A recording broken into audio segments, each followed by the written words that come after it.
Bismillahirrahmanirrahim. Assalamualaikum warahmatullahi wabarakatuh. Di sini kami dari kelompok 5 akan mempresentasikan hasil diskusi kami mengenai keunikan peserta didik kepribadian. Sebelumnya saya akan memperkenalkan anggota kelompok kami. Yang pertama ada Muhammad Ali Sohibul Hikam, yang kedua ada Himamul Falah, 3 Nabila Kotrunada Maulidia, 4 Umi Wafiroh, 5 Melarisa Oktika, 6 Dwi Putri Fauzia Rizki.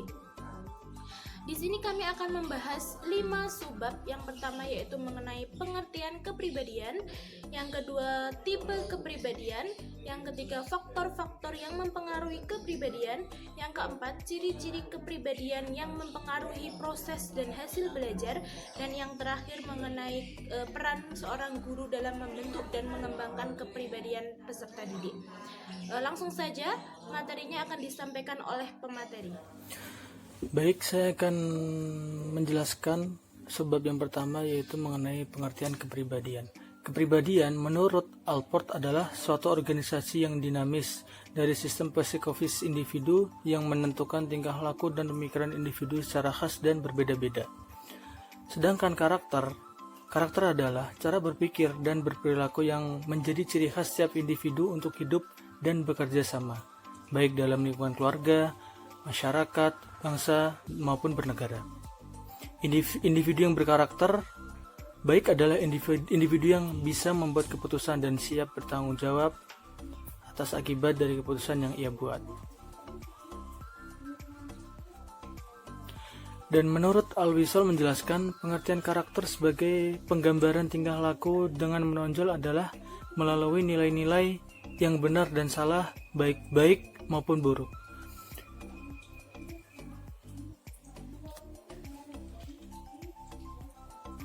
Karakter berbeda dengan kepribadian, karena pengertian kepribadian itu dibebaskan dari nilai.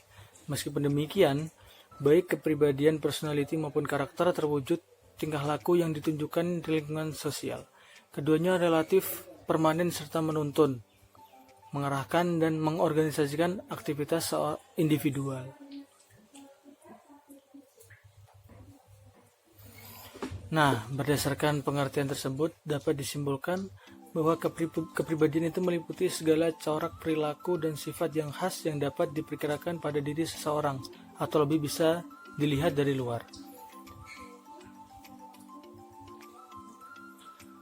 Hal-hal yang digunakan untuk bereaksi dan menyesuaikan diri terhadap rangsangan, sehingga corak tingkah lakunya itu merupakan suatu kesatuan fungsional yang khas bagi individu tersebut. Seperti bagaimana kita bicara, penampilan fisik, dan sebagainya. Sedangkan karakter lebih bersifat inheren dan tidak tampak secara langsung, seperti bagaimana sikap kita menghadapi orang lain, sifat kita dalam bergaul dan bersosialisasi di masyarakat.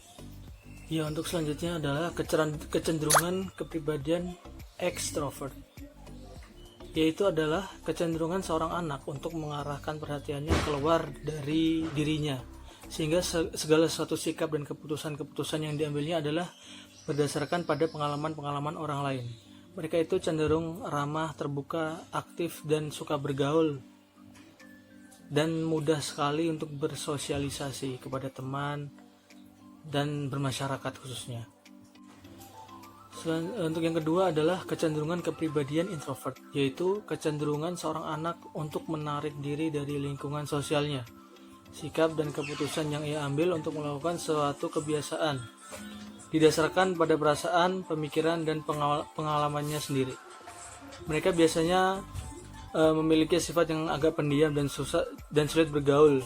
Mereka tidak selalu membutuhkan perhatian orang lain karena mereka merasakan introvert. Baik, di sini saya akan sedikit menjelaskan tentang tipe kepribadian.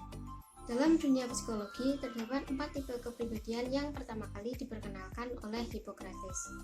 Hal ini dipengaruhi oleh adanya anggapan bahwa alam semesta beserta isinya tersusun dari 4 unsur dasar, yaitu kering, basah, dingin, dan panas. Dengan demikian, dalam diri seseorang terdapat 4 macam sifat yang didukung oleh keadaan konstitusional berupa cairan-cairan yang ada di dalam tubuhnya, yaitu sifat kering terdapat di dalam kole atau empedu kuning, sifat basah terdapat dalam melankole atau empedu hitam, sifat dingin terdapat dalam flegma atau lendir, dan sifat panas terdapat dalam sanguis atau darah. Keempat cairan tersebut terdapat di dalam tubuh dengan proporsi tertentu. Jika proporsi cairan-cairan tersebut di dalam tubuh berada dalam keadaan normal, maka individu akan normal atau sehat.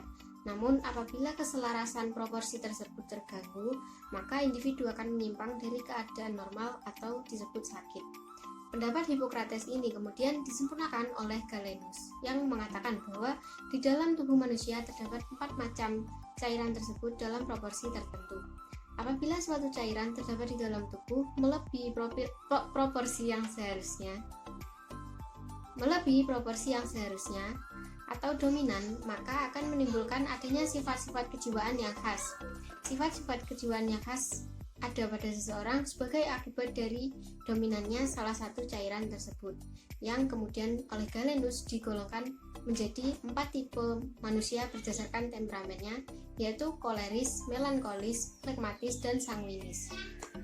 Menurut Galenus, seorang koleris mempunyai sifat khas yaitu besar semangat, daya juang yang besar, dan hatinya mudah terbakar serta optimis.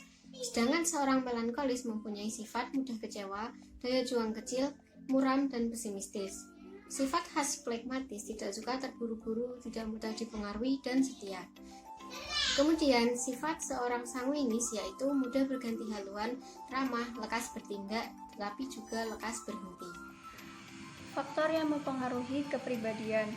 Menurut Sartain DKK dalam Yusuf dan Nur Ihsan 2015-171, ada 4 faktor yang mempengaruhi terbentuknya sikap, yaitu yang pertama, faktor pengalaman khusus, yang kedua, faktor komunikasi dengan orang lain, yang ketiga, faktor model, yaitu sikap terbentuk terhadap sesuatu yang meniru suatu tingkah laku yang menyamai model dirinya.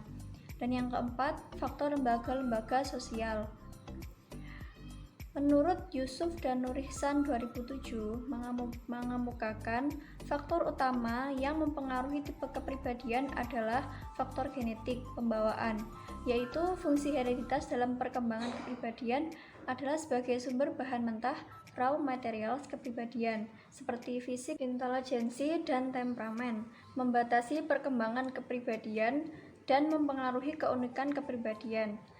Faktor selanjutnya yaitu lingkungan, environment, yaitu keluarga, kebudayaan, dan sekolah. Selanjutnya, menurut Ellis dalam Purwanto 2010-142, faktor-faktor yang sangat mempengaruhi perkembangan dan pembentukan sifat anak-anak yang perlu diperhatikan di dalam pendidikan ialah kematangan, maturation, keadaan fisik anak, pengaruh keluarga, lingkungan sosial, kehidupan sekolah, guru, kurikulum sekolah, dan cara guru mengajar. Di sini saya akan menerangkan tentang ciri-ciri kepribadian yang mempengaruhi proses dan hasil belajar. Seperti yang kita ketahui, setiap individu memiliki kepribadian yang berbeda-beda. Dalam hal ini, Elizabeth Syamsu Yusuf tahun 2003 mengemukakan ciri-ciri kepribadian itu ada 2, yaitu kepribadian jasmani yang sehat dan kepribadian yang tidak sehat. Berikut ini ciri-ciri kepribadian yang sehat, yaitu mampu menilai dirinya sendiri itu secara realistik. Jadi mampu menilai dirinya sendiri itu apa adanya, tentang kelebihan maupun kekurangannya secara fisik, pengetahuan, keterampilan, dan sebagainya. Dan yang kedua yaitu menerima tanggung jawab. Dia mempunyai keyakinan terhadap kemampuannya untuk mengatasi masalah-masalah yang dihadapinya. Itu nomor 2. Yang nomor 3 yaitu mampu menilai prestasi yang diperoleh secara realistik. Di sini artinya yaitu jadi dapat menilai keberhasilan yang dicapainya dan mereaksinya itu secara normal, tidak sombong atau tidak angkuh. Tidak sombong, tidak angkuh. Dan apabila dia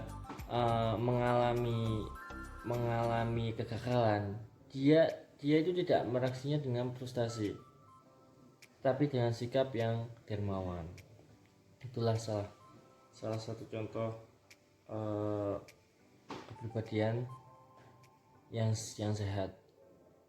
Dan yang terakhir yaitu kemandirian. Jadi kepribadian yang sehat itu dia memiliki sifat mandiri dalam cara berpikir, bertindak maupun mengambil keputusan. Jadi dia itu bisa mengarahkan dan mengembangkan diri serta menyesuaikan diri dengan norma yang berlaku di lingkungannya. Kemandiriannya.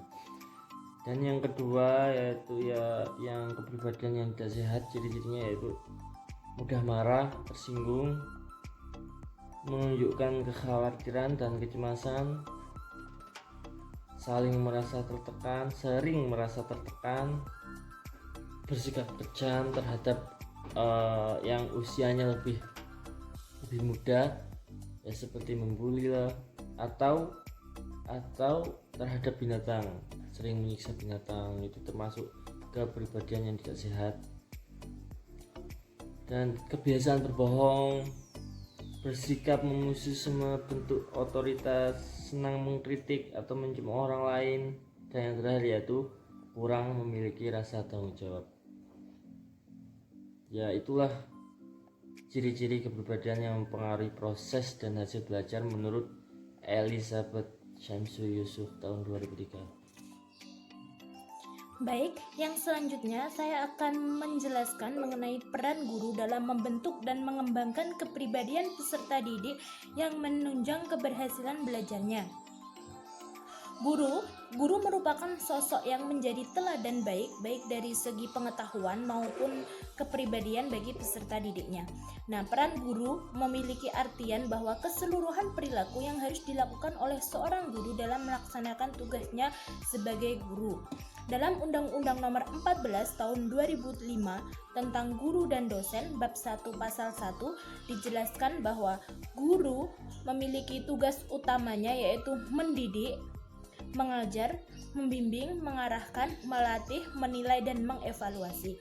Dalam pembentukan dan pengembangan kepribadian, guru memiliki peran yang sangat penting, diantaranya memberikan arahan atau mengarahkan, kemudian membimbing, mengawasi, dan memimpin.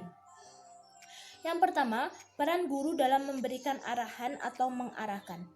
Di sini peran seorang guru sangat penting karena guru dalam memberikan arahan tidak hanya memberikan atau mentransformasikan pengetahuan saja, namun seorang guru harus memberikan contoh, melatih, membiasakan perbuatan baik secara terus-menerus dengan mengedepankan budi pekerti dan akhlak mulia sesuai dengan nilai-nilai yang berlaku. Nah, di sini guru mengarahkan maksudnya yaitu gurunya itu harus mengarahkan peserta didiknya agar memiliki kepribadian yang baik. Misalkan kita tahu bahwa tolong-menolong merupakan suatu perbuatan yang baik. Nah, guru harus bisa mengarahkan peserta didik agar melakukan hal-hal yang baik dan membiasakan hal-hal yang baik. Dan tentunya perlu digarisbawahi bahwa tidak hanya memberikan pengetahuan saja tugasnya seorang guru, namun juga harus memberikan contoh dan berusaha agar si peserta didiknya itu terbiasa melakukan perbuatan baik tersebut secara terus-menerus. Yang kedua yaitu peran guru sebagai pembimbing atau membimbing. Menurut Hamid Darmadi tahun 2009, peran guru dalam membimbing yaitu menyelenggarakan program bimbingan bagi siswa. Tentunya guru itu membimbing ke arah yang baik sesuai agama dan nilai-nilai yang berlaku. Nah, dalam implementasinya, guru sebagai pembimbing dapat diimplementasikan dengan guru itu memfasilitasi siswa agar si siswa itu dapat melaksanakan konseling atau bimbingan konseling kepada seorang guru. Biasanya akan dibentuk guru khusus atau yang disebut guru BK yang diharapkan mampu memberikan bimbingan konseling kepada siswa dan juga diharapkan bisa menjadi sarana atau wadah agar si siswa dapat melakukan konsultasi. Peran guru dalam membentuk dan mengembangkan kepribadian peserta didik yang menunjang keberhasilan belajarnya. Peran guru mengawasi. Semua guru berperan penting dalam proses mengawasi siswa, terutama guru BK yang lebih mengawasi siswanya lebih detail, baik dari perilaku maupun kedisiplinan. Selanjutnya, peran guru sebagai pemimpin atau memimpin. Guru identik dengan pemimpin, baik untuk dirinya sendiri maupun untuk siswa. Di sini, guru harus memberi contoh yang baik kepada siswa karena guru adalah sosok yang pantas untuk digugu dan ditiru atau menjadi teladan yang baik. Guru merupakan cerminan siswa. Baik, sekian presentasi dari kelompok kami. Kurang lebihnya mohon maaf. Akhirul kalam. Wassalamualaikum warahmatullahi wabarakatuh.